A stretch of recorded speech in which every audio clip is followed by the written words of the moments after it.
haven't done On18 in a hot minute, and you can blame the January train show for that.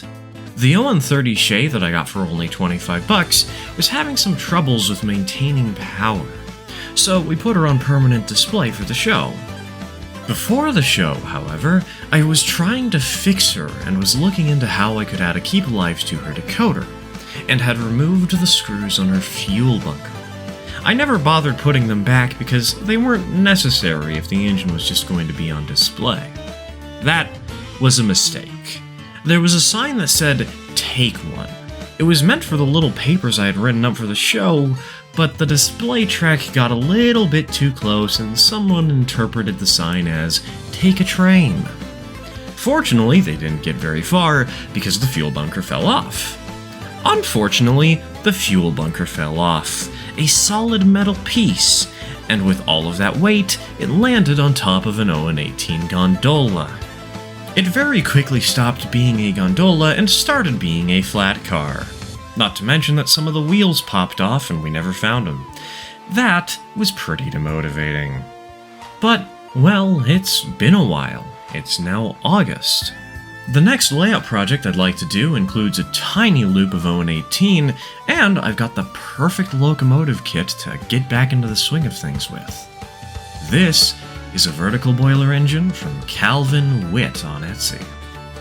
It's a pretty little locomotive that uses the Kato 11109 mechanism quite well to make a convincing little shell. The first thing I did was cut out all the parts. The main locomotive comes with two water tank options, and in order to let you choose which side you want it to be on, the engine just comes with two tank lids. Heck, you could even say it's an oil-burning engine and do both if you'd like. Either way, since the pieces aren't pressed into the main shell, you need to cut them out and then glue on whichever lid you want to keep. I personally chose the big side, since the engineer will have to shovel in coal or wood at some point, and it would suck if the fuel was on the other side of the boiler from where the engineer was supposed to stand. Continuing with cutting, this version of the engine comes with a roof and laser board sides, etched to look like they're wooden. You gotta cut those out for future use too, and I figured it was best to do that now. And for the frame of the locomotive, there are some temporary supports at the bottom that need to be removed so the whole assembly can fit over the main engine.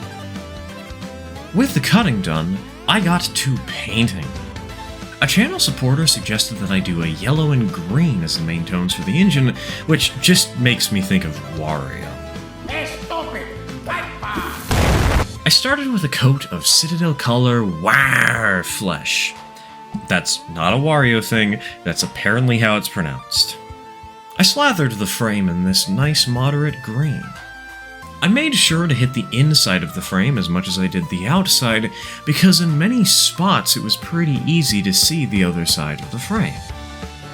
Now, I know this engine has been available for a while now, but I actually got this kit before it went public.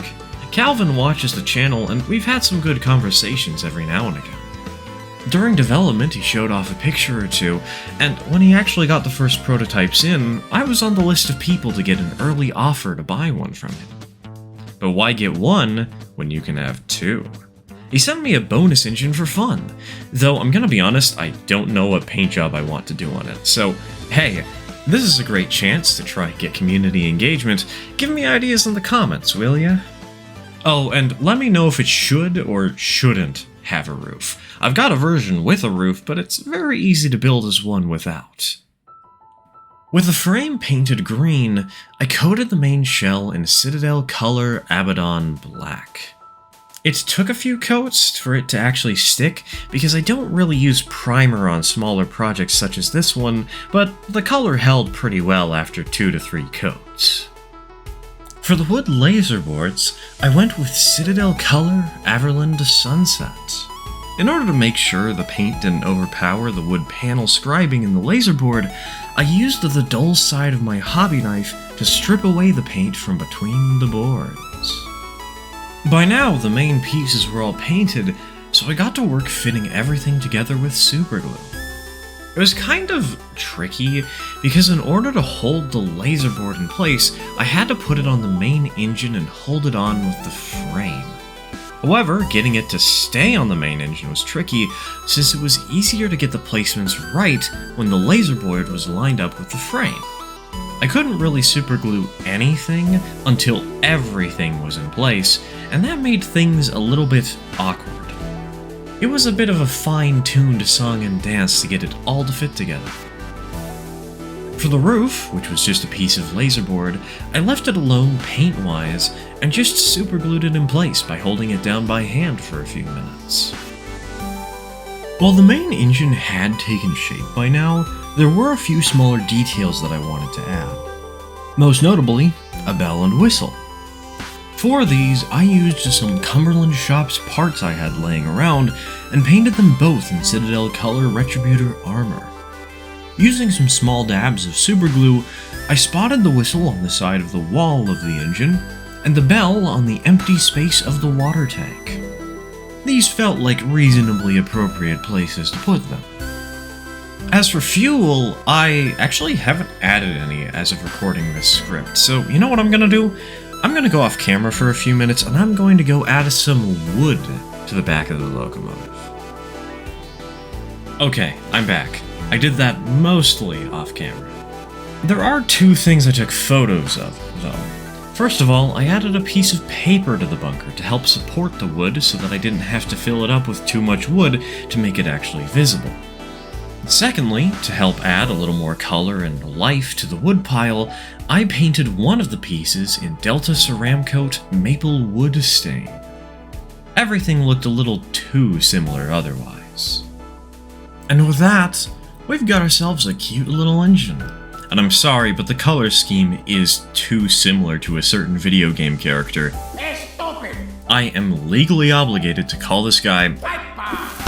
The only downside of this kit so far for me is that I like using HO scale couplers, which is very, very uncommon in On18.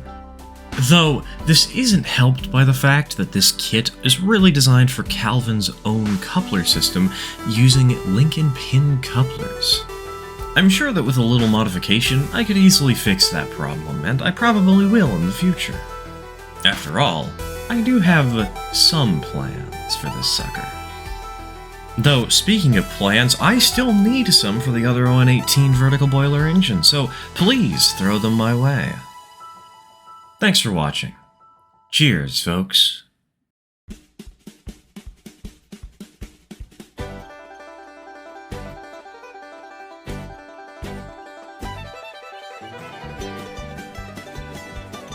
Hey,